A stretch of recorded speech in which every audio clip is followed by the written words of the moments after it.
তো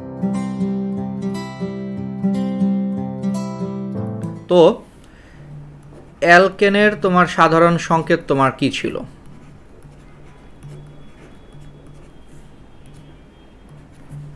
এই যে অ্যালকেনের সাধারণ সংকেত ছিল তোমার CnH2n+2, ঠিক আছে? তোমাদের নিশ্চয়ই মনে আছে যে অ্যালকেনের সাধারণ সংকেত ছিল CnH2n+2। এটা কিভাবে আসছে? ওই যে তুমি অ্যালকেনের সংকেতগুলো দেখো, একটা ছিল CH4, এর পরেরটা হলো তোমার CH3 বন্ড CH3, তারপরে হলো আরেকটা ছিল হলো তোমার CH3 CH2 CH3, ওই যে কার্যকরী মূলক থেকে আমরা বলছিলাম। তো সবসময় খেয়াল করবা যে কোনো একটা অ্যালকেনে যতগুলো কার্বন থাকে, এই এন দ্বারা যদি আমি কার্বন সংখ্যা বুঝাই, ওই যৌগে যদি আমরা এন দ্বারা যদি কার্বন সংখ্যা বুঝাই, তুমি অলওয়েজ দেখবা যে অ্যালকেনের ক্ষেত্রে তোমার হাইড্রোজেন সংখ্যা ওই কার্বন সংখ্যার দ্বিগুণের চেয়েও 2 সবসময় বেশি হয়। খেয়াল করো, দেখো এই মিথেনে কার্বন হলো 1, তাহলে 1-এর 2 গুণ মানে কত? 2, তার সাথে 2 যোগ করলে 4, দেখো সেটা হলো হাইড্রোজেন সংখ্যা। খেয়াল করো, এই ইথেনে তোমার কার্বন সংখ্যা হলো 2, এনের মান 2, তাহলে 2-কে তুমি 2 দিয়ে গুণ করো, তাহলে 2 দুগুণে 4, 4-এর সাথে 2 যোগ করলে হলো তোমার 6, দেখো হাইড্রোজেন সংখ্যা তোমার 6 চলে আসে। তাহলে কি খেয়াল করছো যে এই যে আমাদের যে কার্বন সংখ্যা তোমার নর্মালি যত থাকবে, ঠিক আছে, কার্বন সংখ্যা হলো তোমার নর্মালি যত থাকবে তার দ্বিগুণের চেয়েও তোমার 2 বেশি থাকে হলো তোমার কি? হাইড্রোজেন সংখ্যা। এই জন্য অ্যালকেনের সাধারণ সংকেত হলো CnH2n+2। ঠিক আছে, আচ্ছা মারুফ বলতেছো ভাইয়া আমার প্রাইসটা শামিমা সুলতানাকে দিয়ে দিয়েন। হ্যাঁ ঠিক আছে, তুমি কি ঠিক আছে, এরপর থেকে আমার মাথায় থাকবে। তো যাই হোক, তাহলে এইটুকু আশা করি তোমরা বুঝতে পেরেছো। তাহলে অ্যালকেন, তাহলে এটা হলো অ্যালকেনের সাধারণ সংকেত। এবার আসো আমরা একটু অ্যালকিনের সাধারণ সংকেতে চলে যাই। এগুলো অবজেক্টিভের জন্য আমাদের হেল্প করবে অনেক, এই কারণে আমরা একটু সংক্ষেপে পড়ে যাচ্ছি। তো অ্যালকিনের সাধারণ সংকেত খেয়াল করো, অ্যালকিন তো তোমার কার্বন কার্বন দ্বিবন্ধন, তার মানে অ্যালকিনের যে কার্যকরী মূলক কার্বন কার্বন দ্বিবন্ধন, এই কারণে অ্যালকিনের প্রথম সদস্য যে সেটা কিন্তু আসলে ইথিন। একটা বেসিক মনে রাখবা, অ্যালকিনের তোমার ফার্স্ট যে সদস্য সেটা কিন্তু সবসময় 2 কার্বন বিশিষ্ট হবে। খেয়াল করো, অ্যালকিনে কিন্তু 1 কার্বন বিশিষ্ট কোনো সদস্য নাই। অ্যালকেনে যেমন 1 কার্বন বিশিষ্ট সদস্য আছে মিথেনে কার্বন 1টা, কিন্তু অ্যালকিনে কিন্তু সর্বনিম্ন কার্বন সংখ্যা কিন্তু 2 হইতে হবে। অর্থাৎ অ্যালকিনের প্রথম সদস্য তোমার 2 কার্বন বিশিষ্ট হবে। কেন হবে এর একটা ব্যাখ্যা তোমাদের মাথায় হয়তো ঘুরতেছে, আমি বলে দিই। অ্যালকিনের কার্যকরী মূলক কি? কার্বন কার্বন দ্বিবন্ধন। দ্যাট মিন্স অ্যালকিনের কার্যকরী মূলক না থাকলেও তো আর সেটাকে আমরা অ্যালকিন বলবো না, তাই না? অ্যালকিনের যে কার্যকরী মূলক সেই জিনিসটা না থাকলেও তো আর আমরা সেটাকে অ্যালকিন বলবো না। তো সেটা থাকতে গেলে অবশ্যই আমাদেরকে মিনিমাম 2টা কার্বন তো লাগবেই, কারণ কার্বন কার্বন দ্বিবন্ধনে তো তোমার 2টা কার্বন থাকতেই হবে। এই কারণে অ্যালকিনের সর্বনিম্ন যে সদস্য মানে সর্বনিম্ন কার্বন সংখ্যা হলো 2 হবে। 1 কার্বন সংখ্যা বিশিষ্ট কখনো অ্যালকিন হবে না, কারণ একটা কার্বন থাকলে তো সেখানে কার্বন কার্বন দ্বিবন্ধন তো তুমি দেখাইতে পারবা না, এই কারণে। ঠিক আছে, তো এটা হলো একটা বেসিক ছিল। তো তার মানে এই জন্য অ্যালকিনের প্রথম যে সদস্য সেই প্রথম সদস্যের তাহলে নাম কি হবে বলো? 2 কার্বন থাকলে তার মূল নাম কি? আমরা আগের দিন শিখাইছি ইথ। আর অ্যালকিনের শেষে কি যুক্ত হয়? ইন যুক্ত হয়, তাহলে ইথ যোগ ইন, তাহলে নামটা কি হয়ে যাবে? ইথিন হয়ে যাবে। তার মানে এটার নাম হলো ইথিন। অনুরূপভাবে 3 কার্বন বিশিষ্ট অ্যালকিন হইলে তার নাম কি হয়ে যাবে?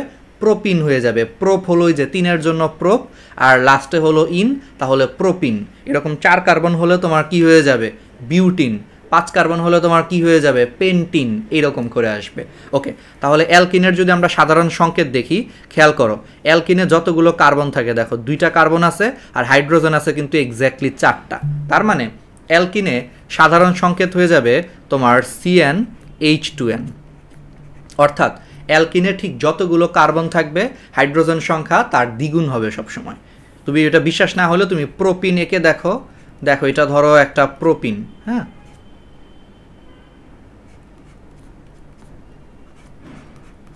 দেখো এটা হলো একটা প্রোপিন। বিশ্বাস না হলে তুমি দেখো এখানে কার্বন আছে 3টা, 1টা 2টা 3টা, হাইড্রোজেন দেখবা 6টা থাকবে, এর দ্বিগুণ থাকবে 3 1 4 2 6। তাহলে খেয়াল করছো, তার মানে অ্যালকিনে সবসময় যতগুলো কার্বন থাকবে হাইড্রোজেন সংখ্যা কিন্তু তার চেয়ে বেশি থাকবে। এই কারণে সেটাকে আমরা এই অ্যালকিনের সাধারণ সংকেত কি CnH2n। ওকে, তাহলে আমরা একটা স্ক্রিনশট নিয়ে নিই। এবার আসো আমরা অ্যালকোহলের সাধারণ সংকেতে চলে যাই।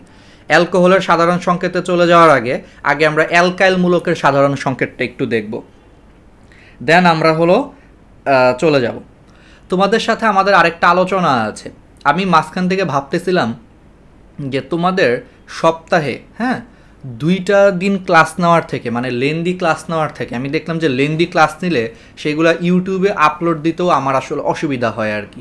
তো সেই জায়গায় আমি ভাবতেছিলাম যে তোমাদের রেগুলার ক্লাস নিলে হলো কেমন হয়, যে তোমাদের হলো এখন থেকে রেগুলার ক্লাস থাকবে একই টাইমে, রেগুলার ক্লাস থাকবে, ক্লাসগুলো একটু শর্ট হবে, বাট ক্লাসগুলো ইফেক্টিভ হবে, এটা নিয়ে কোনো তোমাদের চিন্তা করতে হবে না। ধরো 40 মিনিট 45 মিনিট, বাট এখন থেকে রেগুলার ক্লাস থাকবে।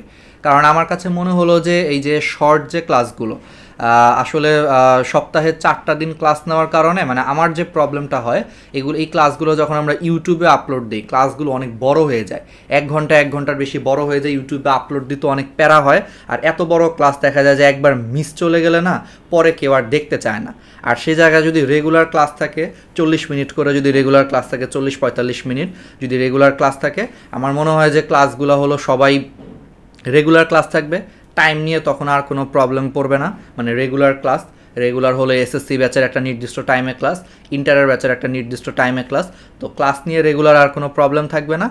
আর আরেকটা জিনিস হলো, তখন মনে করো যে তোমাদের সময়টা নিয়েও আর কোনো প্রবলেম থাকবে না, যে সপ্তাহে 6 দিন শুধু শুক্রবার বাদে, শুক্রবারে আমরা যে তখন এক্সাম নিতে পারবো, হাবিজাবি সব কাজ করতে পারবো, শুক্রবারে তখন একটু প্রেশারটা কম হবে আর কি।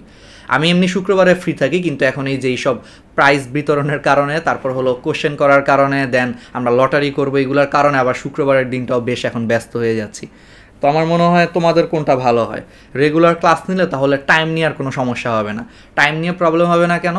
কারণ তখন একটা নির্দিষ্ট টাইমেই সব দিন ক্লাস থাকবে, জাস্ট খালি অল্টারনেট করে, আজকে ফিজিক্স থাকলে পরের দিন কেমিস্ট্রি, তারপরে আবার ফিজিক্স, তারপরে কেমিস্ট্রি, এরকম অল্টারনেট করে ক্লাস থাকবে। তো তাহলে টাইম নিয়ে আর কোনো প্রবলেম হবে না। তোমরা জানো যে ডেইলি এই দিনই ক্লাস হবে, আনলেস যদি আমার কোনো প্রবলেম থাকে। আমার প্রবলেম থাকলে হয়তো ওই দিন আর ক্লাস আমি নিব না, ওইরকম 2-1 দিন হয়তো হঠাৎ বাদ যেতে পারে, নর্মালি যাওয়ার কথা না। আশা করি যতদিন আছি ইনশাল্লাহ, সুস্থ আছি ইনশাল্লাহ, আমি চেষ্টা করবো রেগুলারই ক্লাস নেওয়ার জন্য। তো এটা করব। আর একই সাথে হলো তাহলে তোমাদেরও একটা সুবিধা হবে যে আমার তো ইউটিউবে ভিডিও আপলোড দিতে সুবিধা হবে, কারণ তখন ইউটিউবের ভিডিওগুলো ছোটো হয়ে যাবে। 40 মিনিটের মধ্যে ধরো আমরা যদি 40-45 মিনিটের ভিডিও হলে আমাদের ইউটিউবে ক্লাস আপলোড দিতে সুবিধা হবে। আর যাদের ক্লাসগুলো মিস যাবে, অনেক সময় হয়ে যায় কিন্তু 1-2টা ক্লাস আসলে মিস হয়ে যায়, এটা সত্যি কথা। যতই থাকো তোমাদেরও অনেক সময় নেট প্রবলেম, তো দেখা যাবে কি যে তোমাদেরও পরে কিন্তু ক্লাসগুলো দেখতে সুবিধা হবে। ইউটিউবে যখন আপলোড দিব দেখা যাবে তোমাদের কাছে মনে হবে যে আচ্ছা মাত্র 35 মিনিট বা 40 মিনিটের ক্লাস, ওকে এটা একটু দেখা যায়। কারণ আমি খেয়াল করছি যে পোলাপান যখন দেখা যায় ক্লাসের ডিউরেশন 1 ঘন্টার উপরে চলে গেছে, মানে যারা মিস চলে যায় হঠাৎ করে, যখন দেখা যায় 1 ঘন্টা 5-10 মিনিট 15 মিনিট হয়ে গেছে, ওইগুলো ইউটিউবে আপলোড দিলে আর কেউ তখন আর দেখতে চায় না আসলে, যে এত বড় ক্লাস ভাইয়া এখন কে দেখবে আসলে। ঠিক আছে, সত্যি কথা, আমি এটা খেয়াল করছি যে এত বড় ক্লাস মিস গেলে পরে আর কেউ দেখতে চায় না। এই জন্য আমার মনে হয় যে এখন থেকে এটা করলে মনে হয় বেশ ভালো হয়, যদি তোমরা বলো আর কি। হ্যাঁ, ওকে, তো ঠিক আছে। তো আমার মনে হয় এটা তারপর আমি গ্রুপে একটা পোল খুলে জানায় দেবো এসএসসি এইচএসসি দুজনের জন্যই, দেখি। ঠিক আছে, এটা তোমাদেরকে আপাতত আমার একটা প্রাইমারি প্রপোজাল তোমাদেরকে জানায় রাখলাম। ওকে, তো তাহলে এবার চলে আসো। তাহলে আমরা এই যে মনে করো যে যোগটা পড়েছি, তাহলে এই ধরনের জিনিসগুলো আমরা তো মনে হয় বুঝতে পেরেছি। ঠিক আছে, তো এখন আসো আমরা তাহলে অ্যালকিনের সাধারণ সংকেত আমরা বুঝে গেছি। এবার আসো অ্যালকাইল মূলকের সাধারণ সংকেত। আমি এই জিনিসগুলো একটু মুছে দিই, তাহলে এবার আমাদেরকে অ্যালকাইল মূলকের সাধারণ সংকেতটা একটু দেখতে হবে। তো অ্যালকাইল মূলকের সাধারণ সংকেত হলো অ্যালকাইল। তোমরা এখন কিন্তু আমার থেকে বস হয়ে গেছো, বলো তো অ্যালকাইল মূলক কাকে বলে? তোমাদেরকে কিন্তু আমি শিখাইছি যে অ্যালকেন থেকে, এই যে এটা হলো অ্যালকেন, ধরো CnH2n+2, এটা হলো অ্যালকেনের সাধারণ সংকেত। আর আমরা সবাই জানি যে ভাইয়া একটা অ্যালকেন থেকে একটা হাইড্রোজেন চলে গেলে যেই মূলকটা পাওয়া যায় সেটাকেই কি বলা হয়? অ্যালকাইল মূলক বলা হয়। অর্থাৎ একটা অ্যালকেন থেকে হাইড্রোজেন চলে গেলে যেই মূলকটা পাওয়া যায় সেটাকেই কি বলা হয়? অ্যালকাইল মূলক বলা হয়। ওকে, তো অ্যালকাইল মূলক তাহলে CnH2n+1, তাহলে এই জিনিসটাই হলো তোমাদের আলটিমেটলি কি হয়ে যাবে? অ্যালকাইল মূলক হয়ে যাবে, তাই না? কারণ একটা হাইড্রোজেন সরায় নিছো, তাহলে হাইড্রোজেনের সংখ্যা তো 1 কমে যাবে, তাহলে 2n+2 থেকে 1 কমে গেলে 2n+1 হয়ে যায়। তার মানে এই জিনিসটা হলো অ্যালকাইল মূলকের সাধারণ সংকেত, অর্থাৎ CnH2n+1 এটা হলো অ্যালকাইল মূলকের সাধারণ সংকেত। আর তোমরা কিন্তু রেগুলার ক্লাস রিভিউ দিবা, এখানে যারা ধরো 70, 80, 100, 150 যাই থাকো, তোমরা যদি রেগুলার ক্লাস রিভিউ দাও দেখবা যে ইনশাল্লাহ সামনে আরও অনেক বেশি বেশি স্টুডেন্ট ক্লাস করবে। আর আমরা রেগুলার ক্লাস নিলে এমনিতেই আমার মনে হয় যে অ্যাটেন্ডেন্সটা আরও বাড়বে আর তোমাদের জন্য ক্লাসগুলো ইজি হবে। তো তাহলে দেখো অ্যালকাইল মূলকের সাধারণ সংকেত আমরা শিখে ফেললাম যে CnH2n+1, ওই যে একটা হাইড্রোজেন চলে গেছে। এবার আসো +1 হবে, তিথি বলতেছো, হ্যাঁ +1 হবে, -1 না +1 হবে। ওকে, এবার আসো অ্যালকাইলটা আমি তোমাদেরকে কেন শিখাইছি এখন তোমরা বুঝতে পারবা। এবার আসো অ্যালকোহল, খেয়াল করো অ্যালকোহলের তাহলে সাধারণ সংকেতটা এখন তোমাদের জন্য অনেক ইজি হয়ে যাবে। কেন ইজি হয়ে যাবে আমি একটা ব্যাখ্যা করি, খেয়াল করো। এটা কিন্তু হলো আমাদের মিথেন, CH4, এটা কিন্তু মিথেন। তোমাদের কি মনে আছে মিথেন থেকে একটা হাইড্রোজেন চলে গেলে CH3 থাকে, এবং এই যে কার্বনের যখন একটা হাত খালি হয়ে যায় সেই খালি হাতে যদি আরেকটা OH চলে আসে সেটাই তো অ্যালকোহল। তোমাদের মনে থাকার কথা যে মিথেন থেকে একটা হাইড্রোজেনের বদলে সেই জায়গায় যদি একটা OH চলে আসে তখনই কিন্তু এই যৌগটা অ্যালকোহল হয়ে যায়। অনুরূপভাবে খেয়াল করো, তখন এটার নাম হয়ে যায় মিথানল। মিথেন থেকে আসছে এই জন্য এটার নাম হয়ে যায় মিথানল, ঠিক আছে?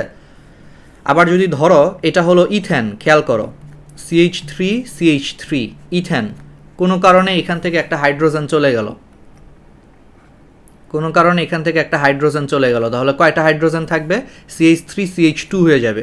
তখন এই কার্বনের একটা হাত খালি হয়ে যাবে, সেই খালি হাতে যদি আবার OH বসে যায় তখন কিন্তু এটা আবার অ্যালকোহল হয়ে যায়, এবং এই অ্যালকোহলটা ইথেন থেকে আসছে, এই কারণে এটার নাম হলো ইথানল, ঠিক আছে? অ্যালকোহলের নামের শেষে অল হয়, ইথেন যোগ অল ইথানল, মিথেন যোগ অল মিথানল। তাহলে কি খেয়াল করছো যে অ্যাকচুয়ালি দিন শেষে কি হচ্ছে, যে একটা অ্যালকেনের একটা হাইড্রোজেনের বদলে সেই জায়গায় একটা OH চলে আসলেই সেটাকে আমরা কি বলতেছি? অ্যালকোহল বলতেছি। যে মিথেনের CH4 তার একটা হাইড্রোজেন সরায়া দাও, সেই জায়গায় একটা OH নিয়ে আসো, সেটা হয়ে যাবে মিথানল, মিথেন যোগ অল মিথানল। তারপরে অনুরূপভাবে দেখো ইথেনের একটা হাইড্রোজেন সরায়া দিয়ে সেই জায়গায় একটা OH নিয়ে আসো, দেখো তার নাম হয়ে যাবে ইথেন যোগ অল ইথানল। তাহলে বুঝতে পারছো? তাহলে মিথানল ইথানল, আশা করি তোমরা নামটাও একটু ধরতে পারতেছো। তার থেকেও বেশি ইম্পর্টেন্ট হলো, বলো ইথানলের এই যে CH3CH2, বলো এইটুকু কি? এইটুকু একটা অ্যালকাইল মূলক না? দেখো তো তোমরা ভাইয়া বা আপু যারা আছো তোমরা দেখো, এটা একটা অ্যালকাইল মূলক না?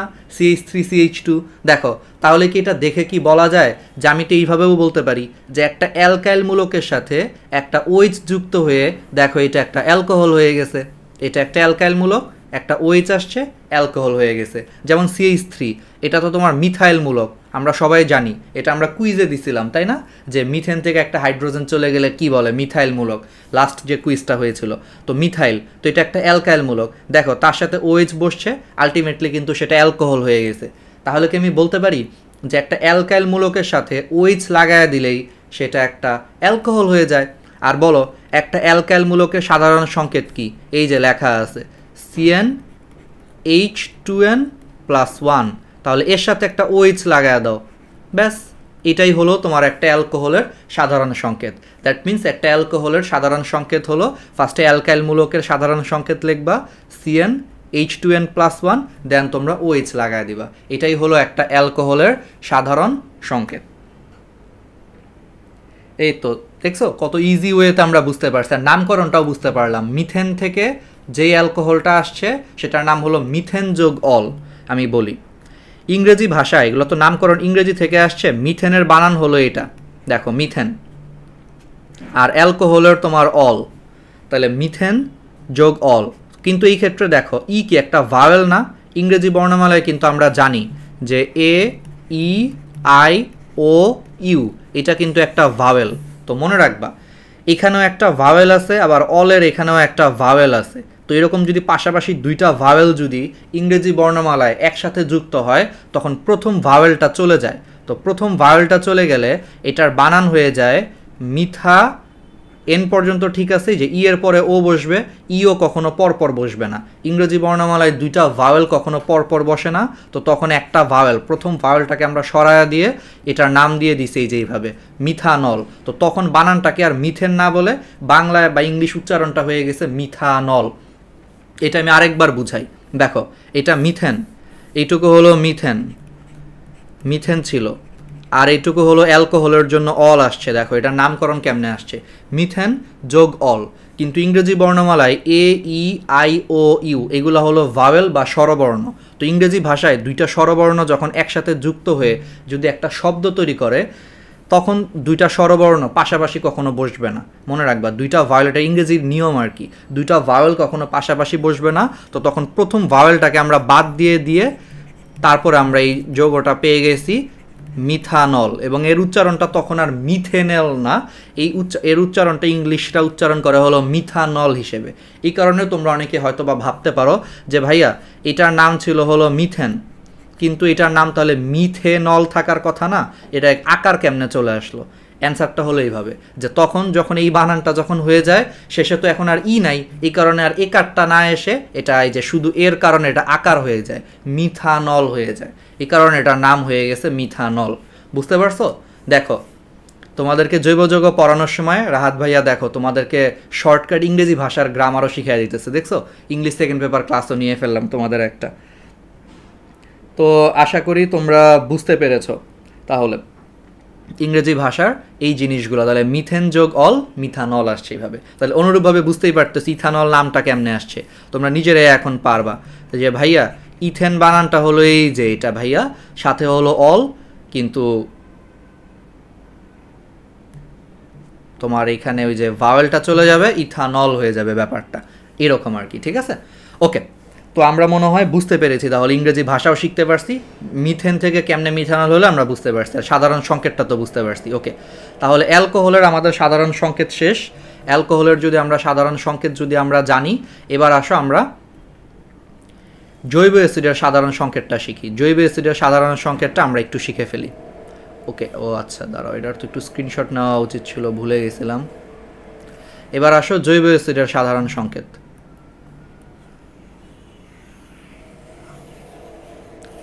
তো জৈব অ্যাসিডের সাধারণ সংকেতটা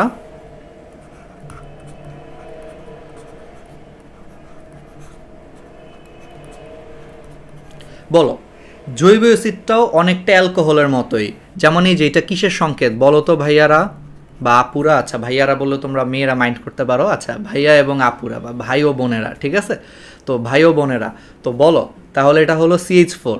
তো CH4 এখান থেকে যদি একটা হাইড্রোজেন চলে যায়, এটা হলো CH3 হয়ে যায়, এবং সেই খালি হাতে যদি জৈব অ্যাসিডের কার্যকরী মূলক অর্থাৎ COOH যুক্ত হয়ে যায়, তখনই কিন্তু এটাকে আমরা জৈব অ্যাসিড বলি, এবং তখন এটার নাম কি হয়ে যায়?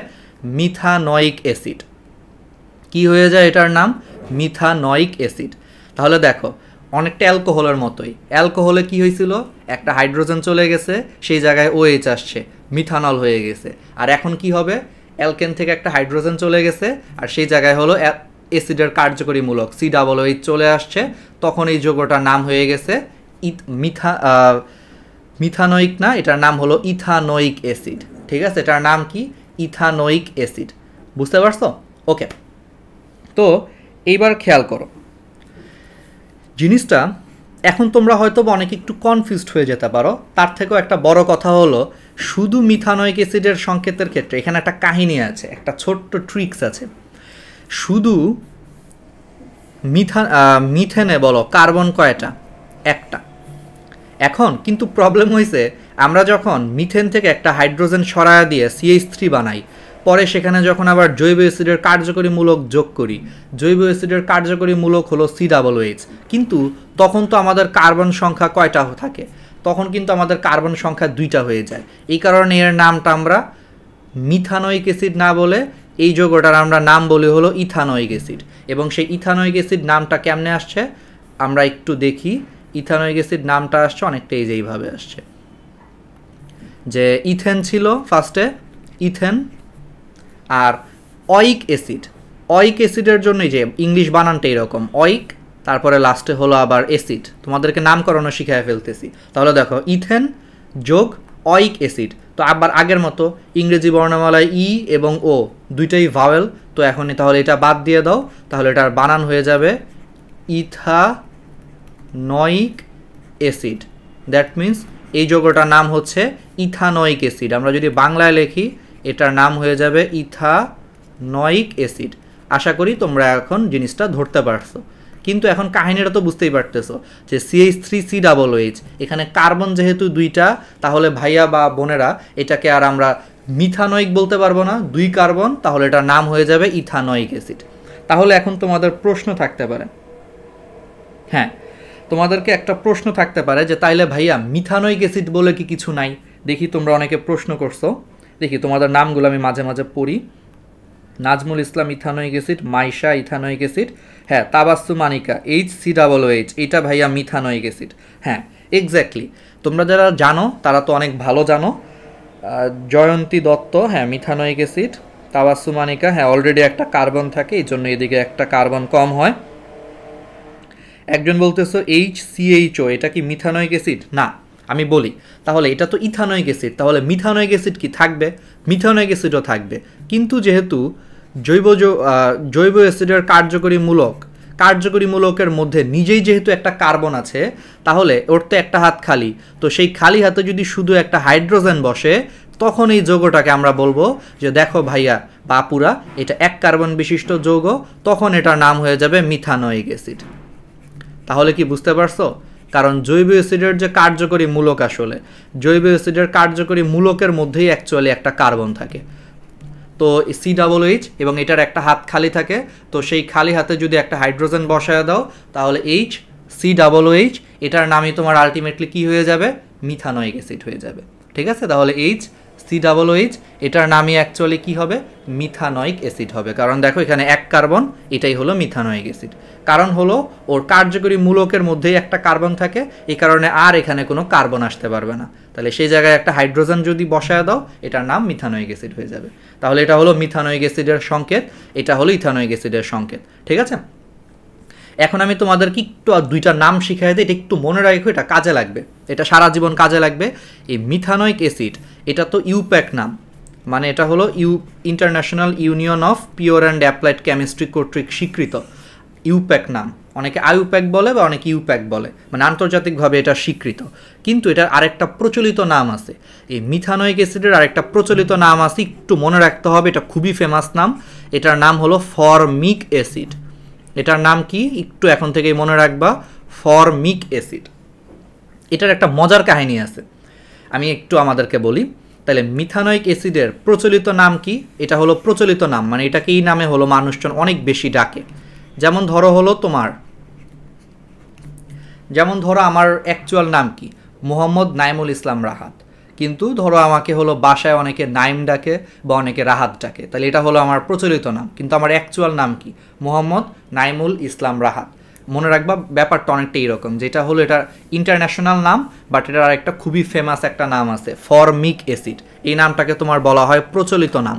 তাহলে যদি পরীক্ষায় স্যাররা চালাকি করতে পারে, এনডিসিতে এবার একটা অবজেক্টিভ আসছিল, এবার আমি তোমাদেরকে বলি, এনডিসিতে একটা অবজেক্টিভ আসছে, কিছুই না, খুবই ইজি অবজেক্টিভ, এখন তোমরা পারবা। অবজেক্টিভটা ছিল, এনডিসির অবজেক্টিভ ছিল ফরমিক অ্যাসিডের সংকেত নিচের কোনটি। একটা অবজেক্টিভ দিছিল যে ফরমিক অ্যাসিডের সংকেত নিচের কোনটি। তোমরা নিজেরাই বুঝতে পারতেছো। তাহলে ফরমিক অ্যাসিড মানে কি? যাহাই মিথানয়িক অ্যাসিড তাহাই ফরমিক অ্যাসিড, তাহলে HCOOH, এটা হলো ফরমিক অ্যাসিডের সংকেত, এনডিসিতে আসছিল। ওকে, হ্যাঁ, অনেকে বলতেছো যে ভাইয়া পিপিলিকার মুখে থাকে ফরমিক অ্যাসিড, হ্যাঁ এক্স্যাক্টলি।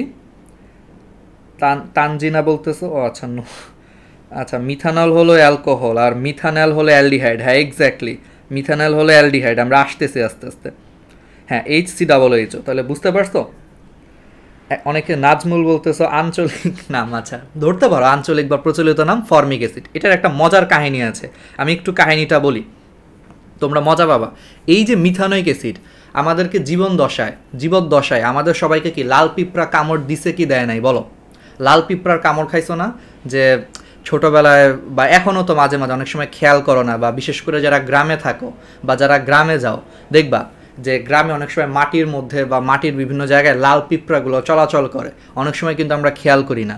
আমরা করি কি, এখানে দাঁড়ায় থাকি, অনেক সময় খেয়াল করি না, কারণ কে খেয়াল করবে যে দিক দিয়ে পিঁপড়ার লাইন যাইতেছে, অনেক সময় খেয়াল থাকে না, বা এত বিশাল মাটি গাছগাছালি বা, তো দেখা যায় যে ওখানে দাঁড়াইলে একটু পরে হঠাৎ করে দেখো যে পা তো পুরো পুরায় ফেলতেছে, কামড় টামড় দিয়ে অবস্থা পুরো খারাপ করে ফেলতেছে, তাই না? ওকে, তো এই যে লাল পিঁপড়া, এই যে লাল পিঁপড়া যে কামড় দিলে অনেক জ্বালা পোড়া করে, তাই না? অনেকের তো এখানে কে কে আসো, আমি একটু দেখতে চাই যে এখানে কে কে আসো, একটু হাত তুলো আর কি, যে বল্লার কামড় খাইছে ছোটোবেলায়। বল্লা, বল্লা চিনো? ওই যে ছোটো ছোটো মানে মৌমাছি টাইপের একটু বড় থাকে আর কি আকারে, ঠিক আছে? বল্লা আর কি, গ্রামে গঞ্জে মানে এটা মানে আসলে এটা আমার বাড়ি তো টাঙ্গাইলের দিকে, টাঙ্গাইলের এটা বল্লা বলে, আমার মনে হয় সারা বাংলাদেশে সবাই চিনে বল্লা আর কি, ঠিক আছে? বলে আর কি, এটা প্রচলিত নাম আর কি। তো দেখি কে যারা যারা এই পর্যন্ত হলো যে বল্লার কামড় খাইছো তারা তারা হলো হাত তুলো আর কি, ঠিক আছে? ওকে, হ্যাঁ, ওকে, হ্যাঁ, সবাই অনেকে পিঁপড়ার ইমোজি দিচ্ছ, সবাই হাত তুলো, ইনক্লুডিং আমি কিন্তু হাত তুলছি কেন বলো তো, কারণ আমি নিজেও কামড় খাইছি। আমার হলো ছোটোবেলায় আমি যখন অনেক ছোট ছিলাম, 6-7 বছর বয়স মনে হয়, তখন একবার গ্রামে হলো তোমার খেলতে যায়, তোমার একটা পাতাবাহারি একটা গাছ ছিল, তো সেই গাছের এখানে তোমার অনেক বল্লা ছিল, তো আমি ওইখানে টেনিস বল আটকে গেছিলো, তো আমি তো তখন অনেক ছোট, আমি আসলে বুঝি নাই ওইখানে যে বল্লার একটা বাসাও ছিল, আমি ওটা দেখছি বাট অতটা বুঝতাম না আমি ওখানে তখন কিছু। তো আমি সুন্দর করে হলো টেনিস বলটা হাত দিয়ে বের করছি, বল্লার মনে হয় বাসা ছিল, ওই বাসা ভাঙ্গাই মনে হয় হাত দিয়ে বের করছি, আমি তো আর জানি না। তো একটু পরে দেখি হঠাৎ করে কয়েকটা অদ্ভুত কয়েকটা জীব হলো আমার দিকে উইরা আসতেছে, বন বন করে করে। আমার ফার্স্টে হলো যে ওদের আওয়াজ শুনে ভালোই লাগতেছিল, কত সুন্দর আওয়াজ, বন একটা আওয়াজ করতেছে, ভালোই লাগতেছে আর কি, ফোনের ভাইব্রেশনের মতো আওয়াজ আর কি। তখন তো আর ফোন ছিল না তখন ছোটোবেলায়, যাই হোক আমার কাছে ভালোই লাগতেছে। হঠাৎ করে দেখে আমার মুখের এখানে এসে কী জানি বসলো, আমার আচমকাই হয়তো বা আউট অফ রিফ্লেক্সের কারণে আমার চোখ বন্ধ হয়ে গেলো। এরপর দেখি এমন জ্বালা শুরু হলো আর কি, ঠিক আছে? তারপরে তো অবস্থা খুবই খারাপ। তো পরে গেলাম, পরে বাসায় তো ঢুকলাম, পরে আমার নানু ছিল, তো আমার নানু হলো কিছু ওই যে গ্রামে গঞ্জে চুন খায় না, ওই যে পানের সাথে চুন, পরে চুন টুন মনে হয় মাইখা মিখা দিয়ে দিছে। পরে তো প্রচণ্ড ব্যথায় দেখি যে চিৎকার মিৎকার করে অবস্থা খারাপ। তো তারপরে আমি ঘুম দিলাম, ঘুমের থেকে ওইটা দেখি যে আমার মুখ এইরকম আলুর মতো ফুলে গেছে আর কি, ঠিক আছে? তো যাই হোক, তারপরে আস্তে আস্তে কমে গেছে। তো এই হলো কাহিনী। তো যাই হোক, এই যে বললা, হ্যাঁ, এরকম জায়গাতেই হলো তোমার থাকে।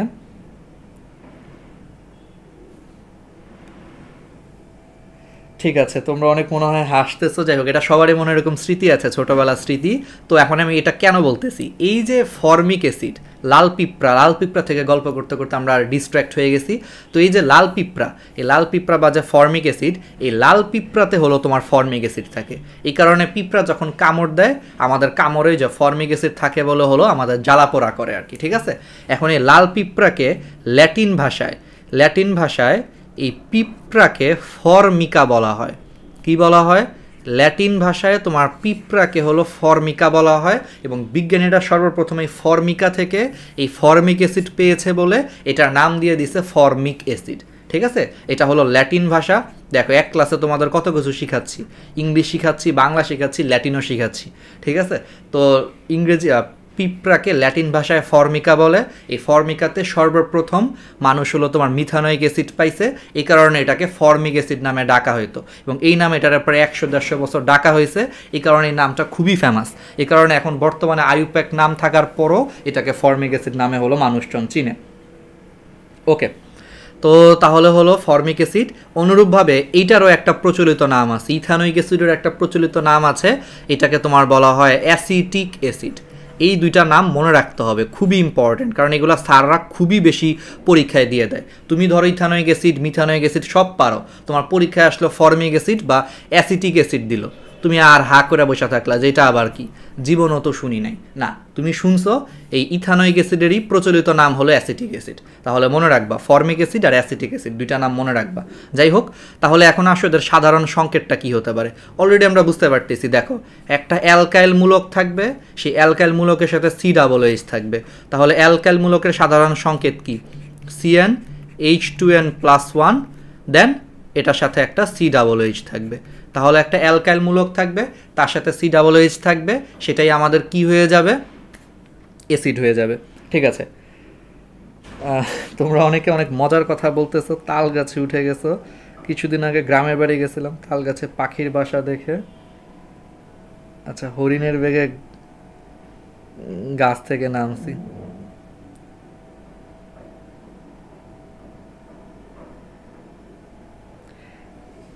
হ্যাঁ, অ্যাসিড অ্যান্ড বেস রিয়াকশন করে নিউট্রালাইজ করে।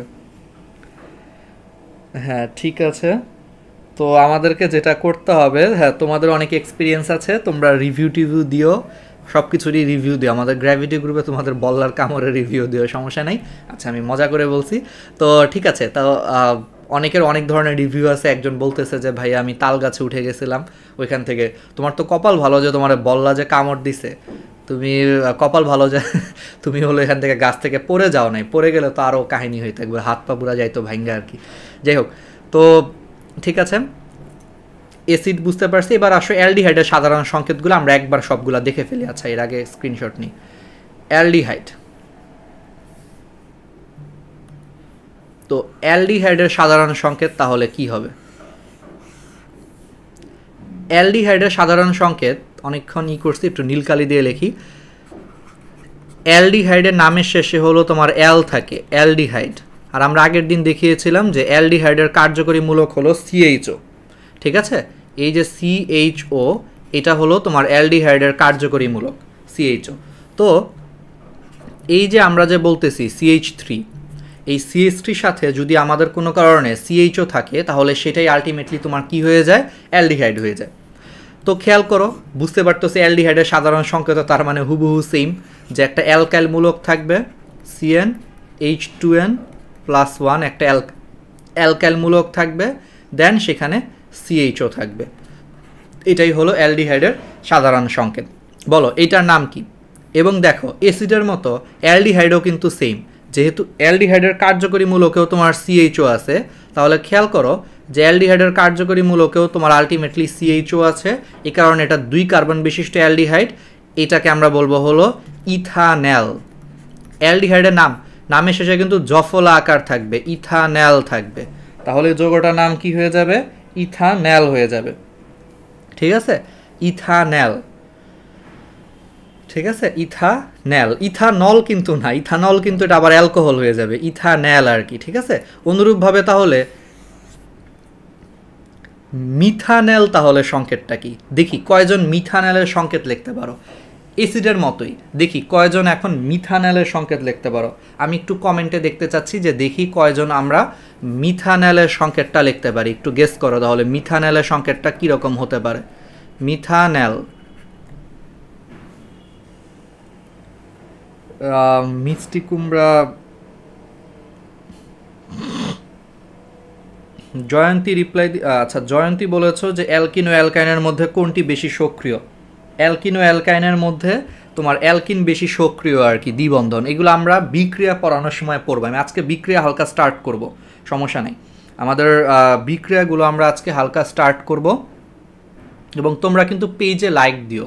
আমি যে পেজ থেকে লাইভে যাচ্ছি লাইক দিও। আমি মাঝে মাঝে গ্রুপ থেকে লাইভে যাব আমার নিজের FB ID দিয়ে, আবার মাঝে মাঝে পেজ থেকে লাইভে আসবো। ঠিক আছে, তো HCHO, হ্যাঁ এক্স্যাক্টলি, এই তো আলী হায়দার শাকিল বলেছো, সাইফুর রহমান শাকিল বলেছো HCHO, শামিমা বলেছো HCHO, আসিফ ঠিক আছে, হায়দার, জুবায়ের, জান্নাতুল মাওয়া তানহা, বায়েজিদ বলেছো, মারুফ বলেছো, শাকিল বলেছো, সামিয়া জাহান বলেছো, শেখ মাহি বলেছো, নাফিজাল সাহাব বলেছো, হ্যাঁ এক্স্যাক্টলি, তাহলে HCHO। জয়ন্তী বলেছো HCHO, হ্যাঁ মিথানলের তার মানে সংকেত হলো HCHO। বুঝতেই পারতেছো, কারণ ওর হলো কার্যকরী মূলকে একটা কার্বন আছে, আর তো কার্বন দরকার নাই, তাহলে ওর একটা হাত ফাঁকা, সেই ফাঁকা হাতে H বসায় দাও, HCHO হলো তোমার মিথানলের সংকেত। এবার আসো, এইটারও নাম আছে, যেহেতু ফর্মিক অ্যাসিড HCOOH, এটা যেহেতু ফর্মিক অ্যাসিড, ওর নামের সাথে মিল রেখে এটারও একটা নাম দিয়ে দিছে হলো ফর্মালডিহাইড। কি নাম দিয়ে দিছে? ফর্মালডিহাইড। ওই যে ফর্মিক অ্যাসিড, ওটা অ্যাসিড ছিল, আর এটা তো অ্যালডিহাইড, এই কারণে এর নাম দিয়ে দিচ্ছে ফর্মালডিহাইড। এবং এটাও হলো এর অনেক ফেমাস একটা নাম এবং প্রচলিত নাম, ওই অ্যাসিডের মতো এটাও মনে রাখতে হবে। তার মানে ফর্মালডিহাইড কোনটা? যাহাই মিথানেল তাহাই ফর্মালডিহাইড। তাহলে ফর্মালডিহাইডের সংকেত কি? HCHO হলো তোমার ফর্মালডিহাইডের সংকেত, মনে থাকবে? ওকে, তো আমরা এইটুকু জিনিস বুঝতে পেরেছি, ক্লিয়ার? তাহলে ফর্মালডিহাইডের সংকেতটা আমরা ধরতে পেরেছি, ঠিক আছে। অনুরূপভাবে তাহলে ইথানেলের আরেকটা নাম হলো অ্যাসিটালডিহাইড, ঠিক আছে? ওই যে অ্যাসিটিক অ্যাসিড, এখান থেকে আসছে অ্যাসিটালডিহাইড, ওই অ্যালডিহাইডের আলডিহাইড আর অ্যাসিটিক অ্যাসিডের অ্যাসিটালডিহাইড, ঠিক আছে? এটা হলো ইথানেলের প্রচলিত নাম। তাহলে ফর্মালডিহাইড হলো তোমার মিথানেলের প্রচলিত নাম, ওই যে অ্যালডিহাইড আর ফর্মিক অ্যাসিডের ফর্ম, তাহলে ফর্ম যোগ অ্যালডিহাইড, ফর্মালডিহাইড, এটা হলো মিথানেলের প্রচলিত নাম। আবার অ্যাসিটিক অ্যাসিডের অ্যাসিড আর অ্যালডিহাইড, তাহলে অ্যাসিটালডিহাইড, এটা হলো ইথানেলের প্রচলিত নাম। ওকে, তাহলে আমরা এই জিনিসগুলো বুঝতে পেরেছি। তোমাদের কমেন্ট মিথানেল, হ্যাঁ। এখন তাবাস্সুম আনিকা হলো একটা চমৎকার প্রশ্ন বলেছ, হ্যাঁ আমি এটাই বলতে চাচ্ছিলাম। দেখো এখন তোমরা হয়তো আমাকে বলবা ভাইয়া এই ফর্মালডিহাইড কোথাও মনে হয় ভাইয়া শুনছি, একটু নামটা কেমন জানি শোনা শোনা লাগতেছে, পরিচিত নাম লাগতেছে। এক্স্যাক্টলি, এই নামটা তুমি কই শুনছো বলো? তুমি একটা খুবই প্রচলিত একটা নাম জানো, ফরমালিন। দেখো তো এই ফরমালিনের সাথে নামটা অনেকটা মিল আছে না? ফর্মালডিহাইড, ফরমালিন, ওই যে প্রথমটুকু মিল আছে, ফরমালিন।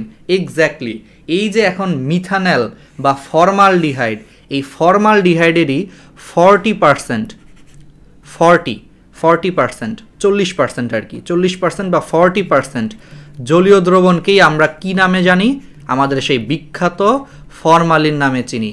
তাহলে মনে রাখবা, খুবই ইম্পর্ট্যান্ট, এই ফর্মালডিহাইডের 40% জলীয় দ্রবণকেই আমরা ফরমালিন বলি। এবার বুঝতে পারতেছো যে কেন এই জিনিসগুলো একটু আমাদের জানতে হবে। ফরমালডিহাইডের 40% জলীয় দ্রবণ ফরমালিন।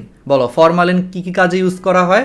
ফরমালিন হলো তোমার ল্যাবরেটরিতে, ফরমালিন হলো তোমার পচন রোধ করে, মানে এটা হলো পচন হতে দেয় না, কোনো কিছুকে পচতে দেয় না।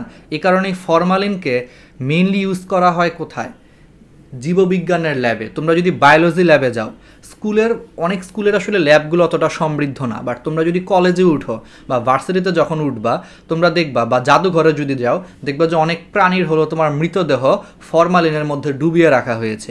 এরকম ফরমালিনের মধ্যে যদি ডুবিয়ে রাখা হয়, এটা অনেক মানে বছরের পর বছর সেটা হলো সংরক্ষিত থাকে খুব চমৎকার ওয়েতে। তো এরকম মৃত জীবজন্তু সংরক্ষণ করার কাজে ফরমালিন ইউজ করা হয়, কারণ ফরমালিন কোনো কিছুকে পচতে দেয় না। কিন্তু দুঃখজনক হলো আমাদের দেশের কিছু ব্যবসায়ীর মাথায় এখান থেকে একটা আইডিয়া আসছে, তারা করে কি, যে বিভিন্ন খাদ্যদ্রব্য আছে, বিশেষ করে যেই ফলমূলগুলা পচে যায়, সেই ফলমূলগুলারে তারা হলো ফরমালিন দিয়ে তারা হলো পচন রোধ করে। কারণ ওই যে ফলমূল যদি পচা যায়, ও পচা ফল তো আর তোমরা কেউ কিনবো না, ওদের তো অনেক লস হবে।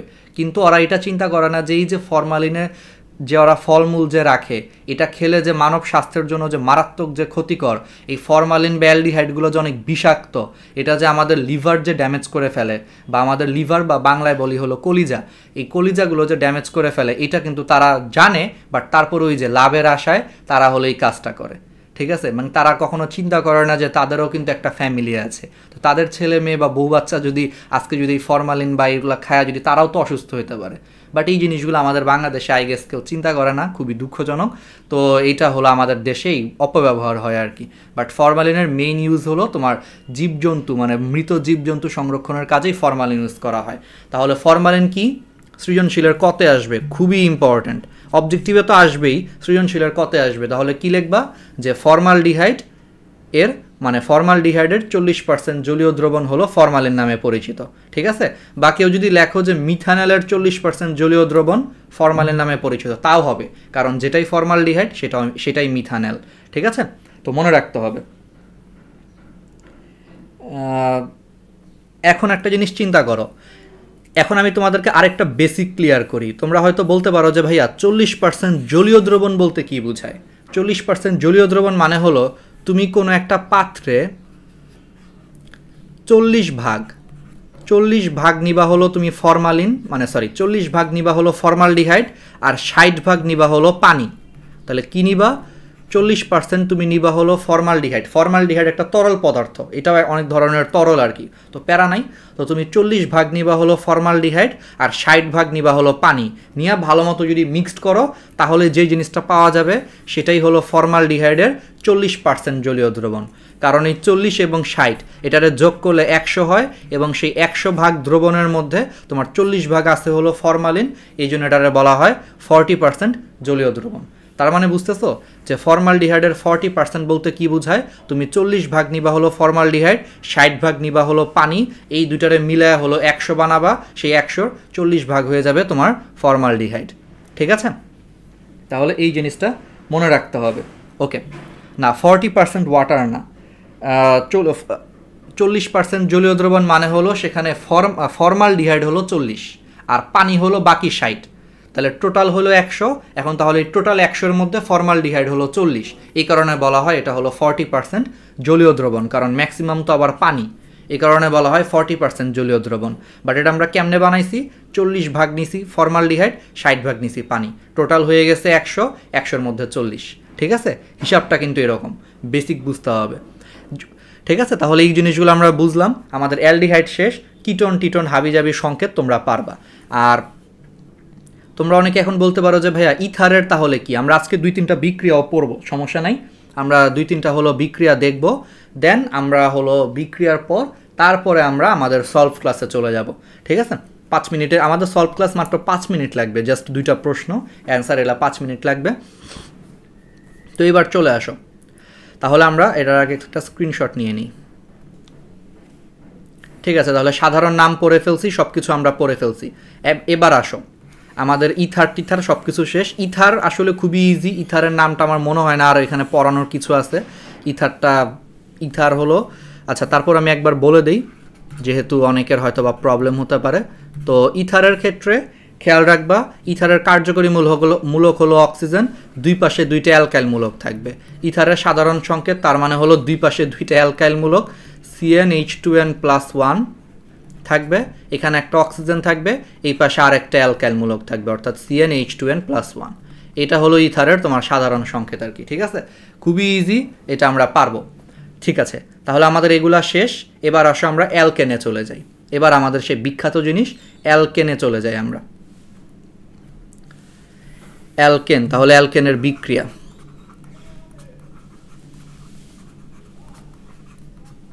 তো অ্যালকেনের ফার্স্টে আমরা পড়বো অ্যালকেনের একটা সৃজনশীলের খ নম্বর একটা জিনিস পড়ে ফেলবো, অ্যালকেনকে প্যারাফিন কেন বলা হয়? একটা প্রথম প্রশ্ন, প্যারাফিন, অ্যালকেনকে প্যারাফিন কেন বলে? এটা হলো ফার্স্ট প্রশ্ন, যেটা সৃজনশীলের খতে আসতে পারে, খুবই ইম্পর্ট্যান্ট, অনুধাবনমূলক প্রশ্ন। ঠিক আছে, অনুধাবনমূলক প্রশ্নের জন্য এটা একটা 5 স্টার প্রশ্ন আর কি। তো অ্যালকেনকে প্যারাফিন কেন বলা হয়? ওকে, প্যারাফিন, প্যারাফিন কথাটার মানে হলো আকর্ষণ নেই। প্যারাফিন কথাটার মানে হলো তোমার আকর্ষণ নেই বা আসক্তি নেই, মানে হলো অ্যালকেন সহজে কারো সাথে বিক্রিয়া করতে চায় না। কেন চায় না আমি তোমাদেরকে ব্যাখ্যা করি। তোমরা অনেকে আমাকে বলতেছিলা যে ভাইয়া পাই বন্ধন সিগমা বন্ধন নিয়ে যদি আপনি একটু বলতেন তাহলে খুব ভালো হতো। ওকে, আসো আমরা আজকে একটু এটা বোঝার আগে আমি একটু সংক্ষেপে পাই বন্ধন আর সিগমা বন্ধন নিয়ে আলোচনা করি। এটা আমাদের 9-10-এর জিনিস নেই, এটা অ্যাকচুয়ালি ইন্টারের জিনিস। আমি তোমাদেরকে জাস্ট একটু বলি, কারণ এটা একটু আমাদের এই প্রশ্নটার অ্যান্সার বুঝতে গেলে আমাদেরকে একটু বুঝতে হবে। পাই বন্ধন আর একটা হলো সিগমা বন্ধন। একটা কথা মনে রাখবা, সিগমার প্রথম অক্ষরটা কি? নেমোনিক। সিগমা শুরু হয়েছে স দিয়ে, সিগমা বন্ধন মানে হলো এটা সরাসরি বন্ধন, মানে এটা সরাসরি বন্ধন গঠন হবে। ঠিক আছে, আর পাই বন্ধন শুরু হয়েছে প দিয়ে, এটা মনে রাখার কৌশল, পতে হলো পাশাপাশি, তার মানে এই বন্ধনটা পাশাপাশি গঠিত হবে। তো তাহলে আমাকে বলো, সিগমা সরাসরি গঠিত হয়, পাই বন্ধনটা পাশাপাশি গঠিত হয়, তাহলে বলো কোন বন্ধনটা বেশি পাওয়ারফুল? সরাসরিটা বেশি পাওয়ারফুল নাকি পাশাপাশিটা বেশি পাওয়ারফুল? কমন সেন্স অ্যাপ্লাই করো। মনে করো জীবনে তোমরা পড়ো নাই, এই যে আমরা যে সমযোজী যে বন্ধন পড়ছি না, যে ইলেকট্রন শেয়ারের মাধ্যমে সমযোজী বন্ধন হয়, সেই সমযোজী বন্ধন আবার দুইভাবে হয়, একটা হলো সিগমা আর একটা হলো পাই বন্ধন। ঠিক আছে, তো এর মধ্যে সিগমা মনে রাখবা স দিয়ে সরাসরি বন্ধন, পাই প দিয়ে পাশাপাশি বন্ধন। তাহলে বলো এই দুইটা বেসিক থেকে বলো কোন বন্ধনটা বেশি শক্তিশালী দেখি। তোমরা বলো সিগমা বন্ধন শক্তিশালী। এক্স্যাক্টলি, হ্যাঁ তাবাসসুম বলতেছো সিগমা বন্ধন শক্তিশালী। হ্যাঁ অবশ্যই, যারা যারা বলতেছো, জয়ন্তী বলতেছো সিগমা। এই তো দুষ্টু মেয়ে সিগমা, ওর নামটা পড়লেই সবসময় হাসি পায়। দুষ্টু মেয়ে। হ্যাঁ আচ্ছা ঠিক আছে। তো কিন্তু দুষ্ট হলেও কিন্তু ভালোই পড়াশোনা পারে আর কি, ও দেখি যে সবসময় সঠিক অ্যান্সার দেয় আর কি। হ্যাঁ এক্স্যাক্টলি, সিগমা বুঝতেই পারতেছো সরাসরি যেই বন্ধনটা গঠিত হবে সেটাই কিন্তু শক্তিশালী বন্ধন। আর যখন আমাদের একক বন্ধন থাকে, সবসময় মনে রাখবা একক বন্ধন মানে সেটা সারা জীবনে তোমার সিগমা বন্ধন হবে। একক বন্ধন মানে সেটা সবসময় সিগমা বন্ধন হবে। আর যখন দ্বিবন্ধন থাকে, দ্বিবন্ধন যখন থাকে, সেই দ্বিবন্ধনের মধ্যে একটা বন্ধন হবে হলো তোমার সিগমা বন্ধন, আর আরেকটা বন্ধন হবে হলো পাই বন্ধন। আর যদি ত্রিবন্ধন থাকে, ধরো কার্বন কার্বন ত্রিবন্ধন থাকে, স্টিল তোমার একটা বন্ধন হবে হলো সিগমা বন্ধন, আর বাকি দুইটা হবে হলো তোমার পাই বন্ধন।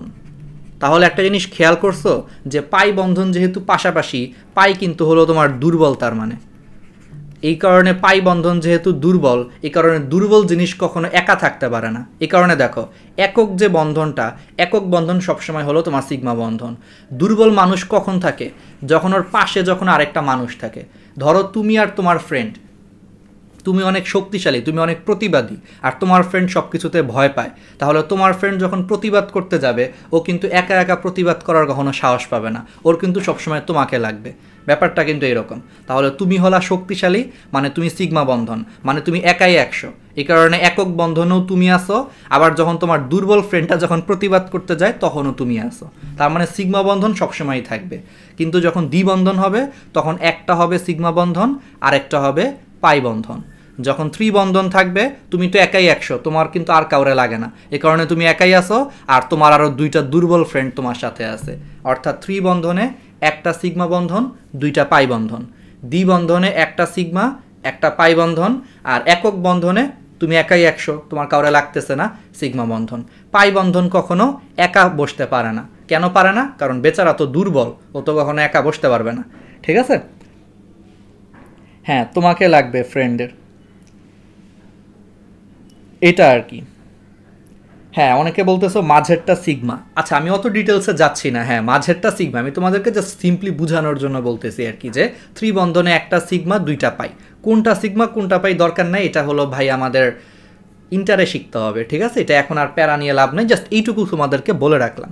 তো এইটুকু যেহেতু তোমাদেরকে বলে রাখছি, এবার খেয়াল করো অ্যালকেন, অ্যালকেনে সব কার্বন কার্বন একক বন্ধন থাকে না? তাহলে তোমরা নিজেরাই খেয়াল করো, অ্যালকেনে যেহেতু সব কার্বন কার্বন একক বন্ধন থাকে, দ্যাট মিনস সিগমা বন্ধন থাকে। আর আমরা এইমাত্র জানলাম সিগমা তো সরাসরি বন্ধন, মানে সিগমা হলো শক্তিশালী বন্ধন।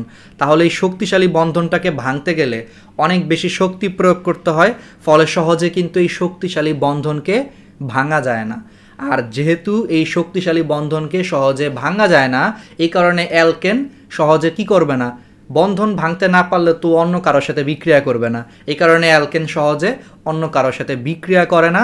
এই কারণেই বলা হয় অ্যালকেনকে প্যারাফিন বলা হয়, মানে ওর কারোর প্রতি আকর্ষণ নাই, মানে ও আসলে কারোর সাথে বিক্রিয়া করতে চায় না। কেন করতে চায় না? কারণ অ্যালকেনের সব সিগমা বন্ধন, আর সিগমা বন্ধনকে ভাঙা অনেক সিগমা বন্ধন অনেক শক্তিশালী, ফলে এটাকে ভাঙতে গেলে অনেক প্যারা নেওয়া লাগে। এত প্যারা নর্মালি কেউ নিতে পারে না, এই কারণে হলো বন্ধন ভাঙেও না, এই কারণেও কারোর সাথে যুক্ত হতে পারে না। এই কারণে বলা হয় অ্যালকেনগুলো রাসায়নিকভাবে নিষ্ক্রিয়, অর্থাৎ এরা অন্য কারোর সাথে সাধারণত বিক্রিয়া করে না। কিছু বিক্রিয়া করে, বাট অন্য ম্যাক্সিমাম পদার্থের সাথে এরা বিক্রিয়া করে না। এই কারণে এদেরকে কি বলা হয়? প্যারাফিন বলা হয়। বুঝতে পারছো? তাহলে অনুধাবনমূলক প্রশ্নের উত্তরটা কি ক্লিয়ার, যে অ্যালকেনকে তাহলে কেন প্যারাফিন বলা হয়? আশা করি বুঝতে পারছো। ঠিক আছে, ওকে। একজন বলতেছো ভাই এটা আবার একটু রিভিউ করেন। আবার একটু রিভিউ মানে হলো আমি বন্ধনটা তো বলেই দিলাম যে সিগমা সরাসরি বন্ধন, মানে এটা হলো শক্তিশালী বন্ধন, আর পাই হলো পাশাপাশি, মানে এটা হলো দুর্বল বন্ধন। তাহলে দুর্বল জিনিস কখনো একসাথে থাকতে পারে না, শক্তিশালী একটা পার্সন একাই থাকতে পারে। এই কারণে একক বন্ধন মানেই সেখানে সিগমা বন্ধন হবে। কিন্তু পাই বন্ধন তো দুর্বল, তো ওর সবসময় শক্তিশালী মানুষের সাহায্যের দরকার হয়। এই কারণে দ্বিবন্ধনের ক্ষেত্রে একটা সিগমা একটা পাই থাকে, বা ত্রিবন্ধনের ক্ষেত্রে একটা সিগমা দুইটা পাই থাকে। কিন্তু পাই বন্ধন একা কখনো বসতে পারবে না, কারণ দুর্বল মানুষ একা কখনো কিছু করতে পারে না। ওকে, এইটুকু বুঝলাম। তাহলে আমরা তো জানি যে অ্যালকেনকে আমরা কি বলি, অ্যালকেনকে আমরা কি বলি, সম্পৃক্ত হাইড্রোকার্বন বলি, মানে সকল কার্বন কার্বন একক বন্ধন আছে। তো একক বন্ধন তার মানে এখানে সব সিগমা বন্ধন আছে, আর সিগমা বন্ধন কিন্তু অনেক শক্তিশালী, এই কারণে এই শক্তিশালী জিনিসটাকে সহজে ভাঙতে পারে না, আর বন্ধন না ভাঙলে ও কিন্তু কারোর সাথে যুক্ত হতে চাবে না বা বিক্রিয়াও করতে চাবে না। এই কারণে অ্যালকেনগুলো রাসায়নিকভাবে হলো নিষ্ক্রিয়। নিষ্ক্রিয় তার মানে হলো ওদের কারোর সাথে কোনো আকর্ষণ নাই, মানে ওরা কারোর সাথে বিক্রিয়া করে না আর কি, এটাই বুঝাচ্ছে। এই কারণে ওদেরকে প্যারাফিন বলা হয়। ঠিক আছে, তাহলে মনে থাকবে,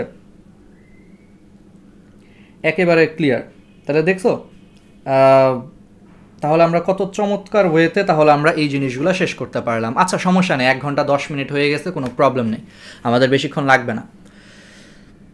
ঠিক আছে, তো তাহলে আমরা এই জিনিসগুলো বুঝতে পেরেছি। তাহলে এইবার চলে আসো, আমরা অ্যালকেন তো বুঝলাম, তাহলে অ্যালকেনের পর এখন আমরা অ্যালকেনের একটা দুইটা বিক্রিয়া দেখি, কোনো প্রবলেম না। এটা হলো আমাদের একটা ফেমাস একটা জিনিস ছিল, এটার এখন আমরা স্ক্রিনশট নিয়ে নিই। এবার আসো,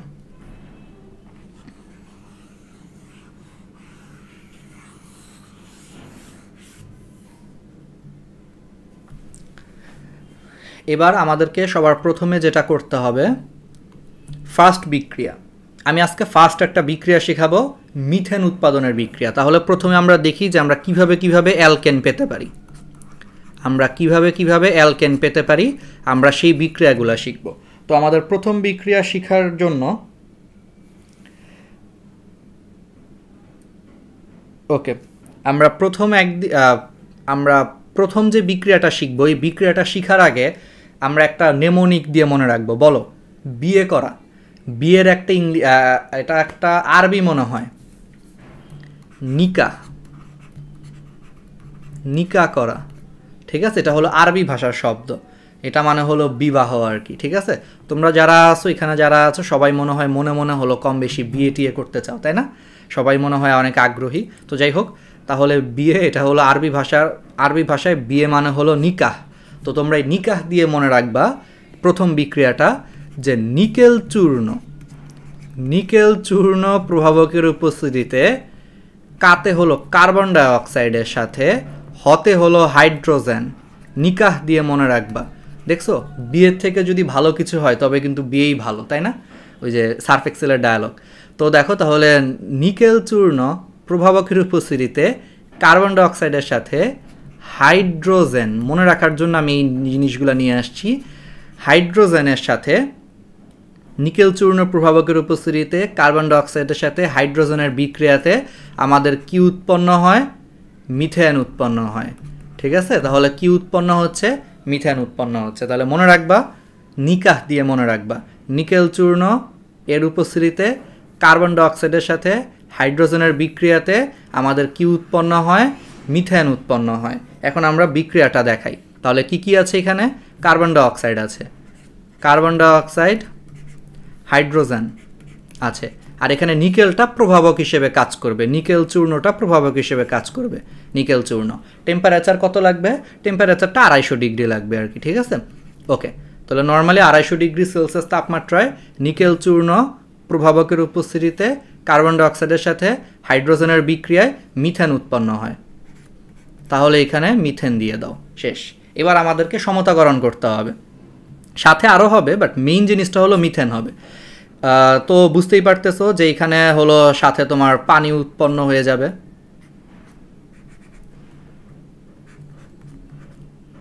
তো সমতাকরণ করে ফেলো। দেখো, মিথেনের 4টা হাইড্রোজেন, আর এখানে হাইড্রোজেন হলো তোমার কয়টা? 2টা। ঠিক আছে, তো এখানে তোমার হাইড্রোজেন হলো 2টা। তো তুমি একটা কাজ করো, এখানে তুমি 3টা হাইড্রোজেন দিয়ে দাও, 3টা, বা তুমি হলো এখানে 4টা হাইড্রোজেন দিয়ে দাও। তাহলে খেয়াল করো, তাহলে তোমার পানি হিসাব করতে সুবিধা হবে। দেখো, অক্সিজেন এখানে 2টা, আমি আগে এখানে 2 দিয়ে দিই। দেখো, তাহলে অক্সিজেন 2টা, এখানে আমি 2 দিয়ে দিছি, তাহলে 2টা অক্সিজেন হয়ে গেছে। হাইড্রোজেন কয়টা হয়ে গেছে? 4টা, আর এখানে হাইড্রোজেন কয়টা হয়ে গেছে? 4টা। চারটা চারটা আটটা, দেখো এখানে 4 দিয়ে দিয়ে ফেলছি, তাহলে হলো আমাদের কি হয়ে গেছে, আমাদের মিথেন উৎপাদন হয়ে গেছে। আচ্ছা একজন বলতেছো যে ভাইয়া আমি হলো কি করতে চাই, আচ্ছা দাঁড়াও একটু দাঁড়াও, একজন বলতেছো ভাইয়া আমি একটু তোমাদের কমেন্টগুলো একটু পড়ি। আই আই ওয়ান্ট, ভাইয়া বাসায়, আচ্ছা ভাইয়া বাসায় বিয়ের কথা বলতে লজ্জা লাগে। মি টু, ভাইয়া যাদের পাই বন্ধন আছে তাদেরকেও ইয়েতে চলে যান। আচ্ছা তোমরা হলো, তোমরা তো ভালোই দেখি হিন্দি উর্দু ফার্সি কই থেকে যে তোমরা যে আলটিমেটলি যে জানো, এটাই তো আমার কাছে এখন রহস্যজনক মনে হচ্ছে। মি টু, আচ্ছা দেখি সবাই বিয়ে করতে চাও, এটা তো খুবই দুঃখজনক আর কি। ঠিক আছে, আই ওয়ান্ট, ছেলেদের এত বিয়ে করার শখ কেন, ফারজানা বলেছ। হ্যাঁ সেইটাই আমারও প্রশ্ন আর কি, যে তোমাদের এত বিয়ে করার শখ কেন। আসলে এই বয়সে সবারই বিয়ে করার শখ থাকে, পরে আস্তে আস্তে আস্তে আস্তে যখন মনে করো যে অনেক বেশি দায়িত্ব চলে আসে, যত বড় হবা দেখবা যে তোমাদের বিয়ে করার আগ্রহ তখন চলে যাবে আর কি। ঠিক আছে, ওকে, তো কোনো সমস্যা নেই, তাহলে আমরা নিকাহ দিয়ে মনে রাখবো, বিয়ে থেকে যদি ভালো কিছু হয় তবে বিয়েই ভালো। তো তাহলে দেখো নিকেল, তাহলে মনে থাকবে নিশ্চয়ই, নিকেলের উপস্থিতিতে কার্বন ডাইঅক্সাইডের সাথে হাইড্রোজেনের বিক্রিয়াতে মিথেন উৎপন্ন হয়। শেষ, আমাদের ফার্স্ট বিক্রিয়া হয়ে গেছে খুব চমৎকার ওয়েতে। তাহলে নিকেলটা এখানে প্রভাবক, এই কারণে আমরা প্রভাবককে বিক্রিয়ার যে তীর চিহ্ন দিয়েছি সেই তীর চিহ্নের উপরে লিখছি প্রভাবককে, তাপমাত্রাটা দিয়ে দিছি, তাহলে কার্বন ডাইঅক্সাইড আর হাইড্রোজেন দিয়ে দিছি, তাহলে মিথেন হয়। মিথেনের পাশে পানিও উৎপন্ন হয়, কারণ যেহেতু এখানে অক্সিজেন আছে আর এর সাথে হাইড্রোজেনের বিক্রিয়া হচ্ছে, তো এই অক্সিজেনের সাথে আবার হাইড্রোজেন যুক্ত হয়ে পানি তৈরি হয়ে যাবে। এইটুকু লিখে ফেললাম। এরপরে আমাদেরকে সমতাকরণ করতে হবে। তো সমতাকরণটা আমি কেমনে করছি, অক্সিজেন এখানে 2টা আছে আর এখানে 1টা আছে, তো 2 বানানোর জন্য আগে আমি এখানে 2 দিয়ে গুণ করে দিছি, তো অক্সিজেন সমান হয়ে গেছে, কিন্তু আমার হাইড্রোজেন এখানে 4টা হয়ে গেছে, 2 দুগুণে 4 আর এখানে 4টা 8টা, তাহলে এই পাশেও 8টা হাইড্রোজেন বানাইতে হবে, 2টা আছে, তাহলে সামনে 4 দিয়ে গুণ করে দিছে, 8টা হাইড্রোজেন হয়ে গেছে। দেখো সবগুলো সমতাকরণ হয়ে গেছে। তাহলে এটাই হলো অ্যালকেন উৎপাদনের ফার্স্ট বিক্রিয়া, অর্থাৎ এই বিক্রিয়ার মাধ্যমে আমরা হলো মিথেন তৈরি করতে পারি। ঠিক আছে, হ্যাঁ, তাহলে এই বিক্রিয়ার মাধ্যমে আমরা কি তৈরি করতে পারি, আমরা হলো মিথেন তৈরি করতে পারি। ওকে, ঠিক আছে, তো অনেকক্ষণ হয়ে গেছে, তো আজকে আমরা এইটুকুই পড়ব। এখন আমরা আসো জাস্ট 5 মিনিটে আমরা একটু সলভ ক্লাসটা একটু দেখে ফেলি, আমাদের ফিজিক্সের একটু সলভটা আমরা দেখে ফেলি। আজকে কেমিস্ট্রি ক্লাসটা এখানেই থাক, আর আমি হয়তো কালকে বা পরশুর মধ্যে একটা গ্রুপে একটা পোল দিব, তোমরা সবাই একটু ভোট টোট করো যে রেগুলার ক্লাস নাকি হলো এরকম লেন্দি ক্লাস। এই লেন্দি ক্লাসের একটাই প্রবলেম যে অনেক লেন্দি হয়ে যায়, যারা এই ক্লাসটা কোনো কারণে মিস করছো পরে কিন্তু ক্লাসটায় সমস্যা হয়। ঠিক আছে, এবার আসো আমরা একটা আমাদের সলভ ক্লাসটা করে ফেলি। তো আশা করি আমাদের বিক্রিয়াগুলো আমরা পারবো। পরের দিন